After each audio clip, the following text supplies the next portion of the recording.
Hello, everyone, and welcome back to another episode of Home Cookin'. You got the chef Alan over here, and we got the blessed one, Bleska. Bleska, what's good? Not much, Alan. Just another day in the life. That's the dream, man. Just doing our best. So, Bleska, I gotta ask you, what's on the menu today? Well, for the topics of today, we have unfortunately a sour conversation ahead of us when we're going on about the Toronto Raptors. But secondly, maybe you'll get a little more heated, some more action in the second part with the NFL playoffs. So we'll have our discussion on how this weekend's gonna go, and then take it from there. So yeah, so Bleska, I'm just gonna start it off pretty easy and just slide into the fact that the only team in the NBA that's Canadian is the Raptors, former champions not too long ago. What is happening with the Raptors, man? Like they're 1-5. Obviously, it's really early in the season, but you have Pascal Siakam who's still struggling since the bubble. Nothing has changed on that front. You have Fred VanVleet who got paid pretty well and has been performing, but the team as a whole has been a huge mess. And to be honest, today I kind of took it upon myself to start looking up the prospects in the draft for NBA 20, like the 2021 draft, because I'm like, dude, yo, they're at the bottom of the Eastern Conference, and I know it's early, but they have an upcoming Western Conference road trip. They're going to be playing Sacramento, Steph Curry, and Damian Lillard on a back to back soon. They got the Phoenix Suns coming up too, and they're one of the hottest teams in the league. And I don't know where the Raptors stand because Aaron Baines, who was supposed to take over for Marc Gasol, and Serge Ibaka has been such a huge piece that's been missing. The front court's been like a black hole, man. And I don't know where the Raptors are going, or like I Boucher. saw an article on Sportsnet. They were talking about like should they make a move now, but it's so early. Like, what do you think? Um, Man, I was watching the game against the who was it again? It was against the Pelicans. And they weren't playing too well, but then they came back. They had a lead, a like sizable lead after their comeback in the fourth quarter, but then they lost that game. And then, Celtics took care of business. And it was nice to see them take like without Siakam on against the Knicks, they took care of business there too. But yeah, it's hard to see what's going on because they lost a lot of pieces, and that's like it's not that's always a transitional moment. You got like guys like Baines that are here now, and he's just learning the offense, and the meshing the meshing energy they had before is not as consistent, and you can see that. And with how Siakam has just like he's gone AWOL kind of like I think like some of the noise might be getting to him, and hopefully like down the road he can figure it out. But at 1-5, like and in a transitional year for sure, like make a move. Like what are we dishing out? Like we won't be the Raptors anymore. We won't have that same core. So maybe we should start looking at the draft too. Like I mean, it'd be nice to get some new fresh legs again, but it's tough. What do you think? Yeah, so I think that the Raptors are in a bit of a tough spot. I know that Nick Nurse just recently he was talking about in an interview how the Raptors need to, like, the guys who've been here long enough, they should be performing at the level that we expect. So that it's calling out the Norman Powells, the Kyle Hmm. Lowrys, Pascal Siakam, Fred VanVleet.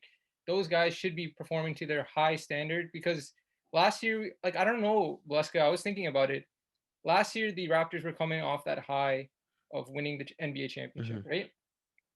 So basically, I was trying to think about how that may have just gave them a motivational boost to like push to like, oh, like we're against the world. Kawhi's Yeah. not on our team. We're still gonna go for it, right? And they did. They did pretty well, but maybe that's motivation isn't here. And losing two key veterans and Marc Gasol and Serge Ibaka are huge losses. But dude, even Yeah, Kyle Lowry was saying, man, this like give me flashbacks, man, of when like the Raptors are bad, and like it's not, and like the guys aren't, the leaders of the team aren't there anymore. It's like a completely different team, but it's time for guys to step up. You know, guys who are like in their fourth or fifth years, like it's like, hey, it's like OG.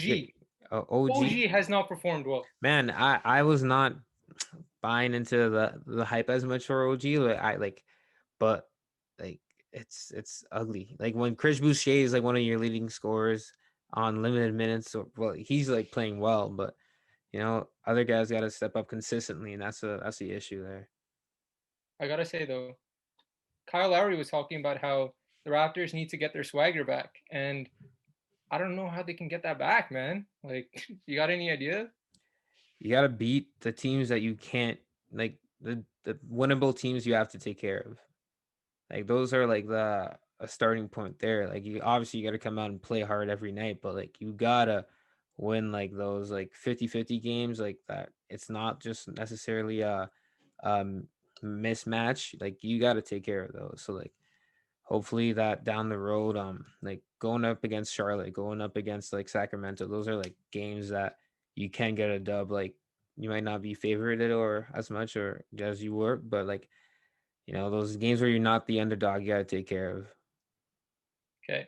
And also on the topic of making a move. So now there's three things that we can quickly discuss before we head on to our NFL topic. But there's been rumblings about James Harden. But Man, before we go into that, the other names I want to toss out, I've heard things about, like, obviously this would be in the off season, and I hope that Kawhi comes back because we lost Giannis. Rest in peace there. But uh, DeMar DeRozan coming back or Victor Oladipo, potential acquisitions in the summer. But before that, let's just dive into a potential Harden trade, because you know that Siakam will be in it, and you'll be losing a guard too. But do you think, like, I don't know, is that a man, reaction move? Like, do you think I don't know. I don't know if James Harden would be like okay with that. yeah? Moving to Canada, I'm not sure Well, if the he'd be okay with. the clubs are not as good in Toronto I than. mean, Toronto's a lockdown. Like there's no basketball getting played in Canada right now. First of all, he'd be going to Tampa Bay, Oh, my bad. Yeah. sadly, unfortunately. But yeah, that's asking for are we in a win now situation? Is what you're asking me, because you're throwing the kitchen sink to get James Harden, and you're taking on that like it's still a pretty big contract that he has. Like you're taking that on, and then or do you keep on the road that you're on and deal with the consequences and build, get another piece through the draft? I don't know. Like I don't know if we're in a win now mode as another team would be, because especially with those trades that we made already, like all those acquisitions we made, it's pretty much a new team in my eyes. So I'm not sure if James Harden is the band-aid for us right now. Well, I would like to say that I think that the Raptors are, and it's super awkward. They're in the same spot, I feel, as when they acquired Kawhi, minus having like a little bit more forward depth. They're literally one chess piece. I feel They're like a that's queen. one big chess piece though. Exactly. They need that one guy who can bring them home. And And yeah, and to get that guy, you'd have to give up one of your knights or or Kawhi comes home. Like, your the rooks or the oh my gosh, I'm blanking on chess pieces. That's hey, embarrassing. Well, can you name me another chess piece? the bishop, The bishop. Okay, the bishop, bishop. rook, Yeah, pawn, or you got to pawn. take up. You're not getting.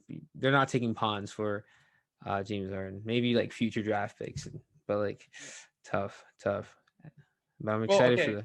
Maybe I'll watch the Steph Curry game and see what's going on there. Hey man, he's fire, but Lighting I game. guess Bluska, you kind of summed it up then. Like a DeRozan or an Oladipo, they're not gonna be the Mm-mm. queen that sets the floor in motion. Not floor in motion. The damn the the table in motion. Or yeah, I don't know. It'd be nice if DeRozan came back, but Yeah, yeah. I wonder if he's over everything though. Hey, you never you I never know. know. Okay. Anyways, next, why don't you? I want to know. I want you to start with the second topic, because I got a bone to pick to you. I want to see who you decide is gonna be your picks for the NFL games, especially with the playoffs coming this weekend. So break it down for me. What's going on, the matchups, and who you got. Well, I think first of all,